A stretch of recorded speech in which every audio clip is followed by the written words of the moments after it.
जिसका बदला ना उतारा जा सके उसे एहसान कहते हैं, और जो सबको बदल दें उसे इंसान कहते हैं। किताबें तो बहुत सारे लोगों ने लिखी, लेकिन जिसे बाबा साहब अंबेडकर ने लिखा उसे भारत का संविधान कहते हैं। नमस्कार दोस्तों, मैं हूं सूरज और आप देख रहे हैं अंबेडकर साहेब जी यूट्यूब चैनल। दोस्तों, हम में से बहुत सारे लोग यही जानते हैं कि बाबा साहब अंबेडकर ने केवल भारत का संविधान लिखा है, लेकिन ऐसा नहीं है। बाबा साहब ने इसके अलावा भी बहुत सारी किताबों को लिखा है। उन्हीं किताबों में से आज मैं आपको 20 ऐसी महत्वपूर्ण किताबों के बारे में बताने वाला हूं, जिसके बारे में आपने शायद ही सुना हो। दोस्तों, इस चैनल पर आपके लिए रोजाना बाबा साहब के जीवन से जुड़ी वीडियो लेकर आता रहता हूं। बाबा साहब अंबेडकर को मानने वाले लोग चैनल को सब्सक्राइब कर ले। तो चलिए शुरू करते हैं इस वीडियो को। बाबा साहब अंबेडकर के द्वारा लिखी किताबों में से जो पहले किताब हमने इस वीडियो में शामिल किया है वो किताब है caste in India, genesis and development, यानी भारत में जाति, उनकी उत्पत्ति और विकास। बाबा साहब अंबेडकर के द्वारा लिखी है, जिसमें लगभग 36 पेजें हैं और इसको पब्लिश डेट यानी कि प्रकाशित की गई थी 1916 में। डॉक्टर बाबा साहब अंबेडकर के द्वारा जो दूसरी किताब लिखी गई थी उसका नाम था मूकनायक वीकली, यानी मूकनायक साप्ताहिक। ये एक अखबार था और इस किताब में बाबा साहब ने अपने पब्लिश किए गए अखबार के बारे में ही बताया है। ये किताब लगभग 128 पेजेस की है और इसको पब्लिश डेट यानी कि प्रकाशित किया गया था 1920 में। दोस्त, हम बाबा साहब अंबेडकर के द्वारा जो तीसरी किताब लिखी गई थी उस किताब का नाम है problem of rupee, its origin at solution, यानी रुपए की समस्या, उसकी उत्पत्ति और समाधान आपको बताना चाहेंगे। ये वही किताब है जिसको आधार बनाकर आगे चलकर भारत में आरबीआई की स्थापना भी हुई। ये किताब लगभग 339 पेजेस की है और इसके ऊपर विश किया गया था 1923 में। दोस्तों, बाबा साहब अंबेडकर के द्वारा जो चौथी किताब लिखी गई थी उस किताब का नाम है बहिष्कृत भारत। दोस्तों, मैं आपको बताना चाहूंगा कि यह भी एक साप्ताहिक अखबार था जिसको पब्लिश किया गया था 1927 में। दोस्तों, बाबा साहब अंबेडकर के द्वारा जो पांचवी किताब लिखी गई थी उसका नाम था जनता वीकली, यानी जनता सप्ताह 1। यह किताब लगभग 336 पेजेस की है और इसको पब्लिश किया गया था 1930 में। दोस्तों, बाबा साहब अंबेडकर के द्वारा जो छठवीं किताब लिखी गई थी उसका नाम है अनिल्सन ओन ऑफ कास्ट, यानी जात पात का विनाश। यह किताब लगभग 415 पेजेस की है और इसको पब्लिश किया गया था 1936 में। दोस्तों, बाबा साहब अंबेडकर के द्वारा जो 7वीं किताब लिखी गई थी उसका नाम था फेडरेशन वर्ष। इस फेडरेशन वर्ष यानी महासंघ वर्ष।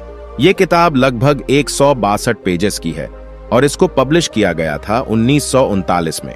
दोस्तों, बाबा साहब अंबेडकर के द्वारा जो 8वीं किताब लिखी गई थी उस किताब का नाम है थॉट्स ऑन इन पाकिस्तान, यानी पाकिस्तान पर विचार। यह किताब लगभग 398 पेजेस की है और इसको पब्लिश किया गया था 1940 में।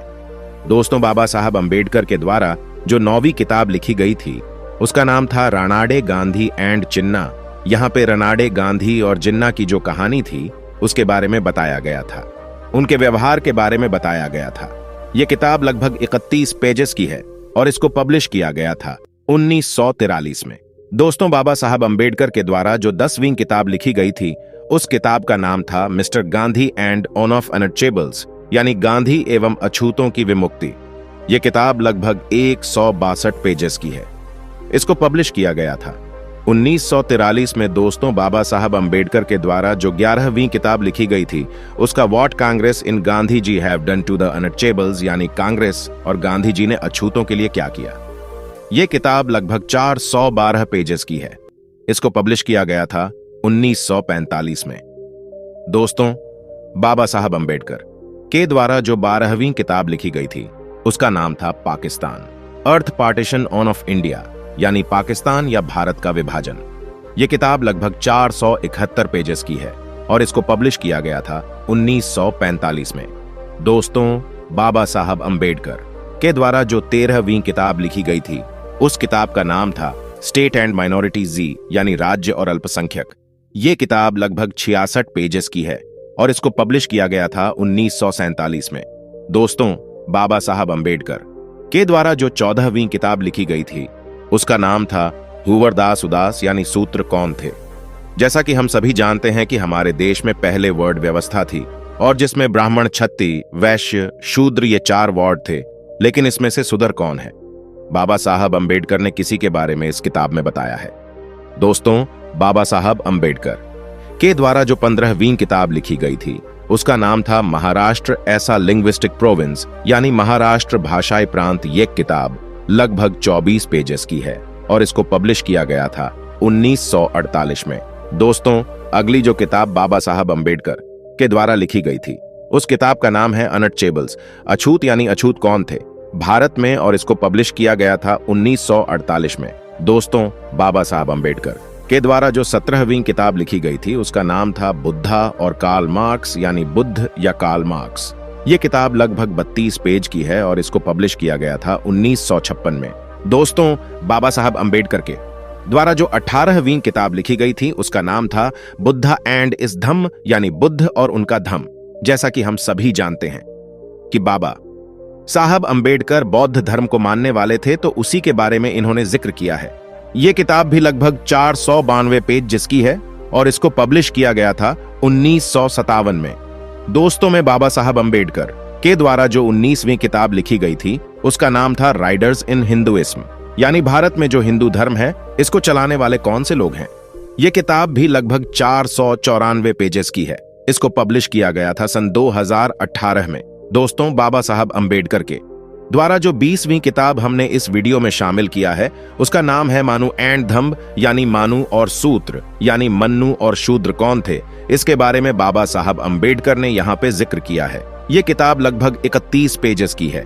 इसको पब्लिश किया गया था सन 2008 में। दोस्तों, अगर आप चाहते हैं कि हम आपके लिए ऐसे ही और वीडियोस लाए तो हमारे इस वीडियो को लाइक कीजिए, शेयर कीजिए, कमेंट कीजिए और हमारे चैनल अंबेडकर साहिब जी को सब्सक्राइब कीजिए और साथ में बेल आइकॉन को भी प्रेस कीजिए ताकि हमारे आने वाले और जो वीडियोस है आपसे बिल्कुल भी मिस ना हो। तब तक के लिए जय भीम, जय भारत, जय संविधान। वीडियो को पूरा देखने के लिए धन्यवाद। आपका दिन शुभ हो।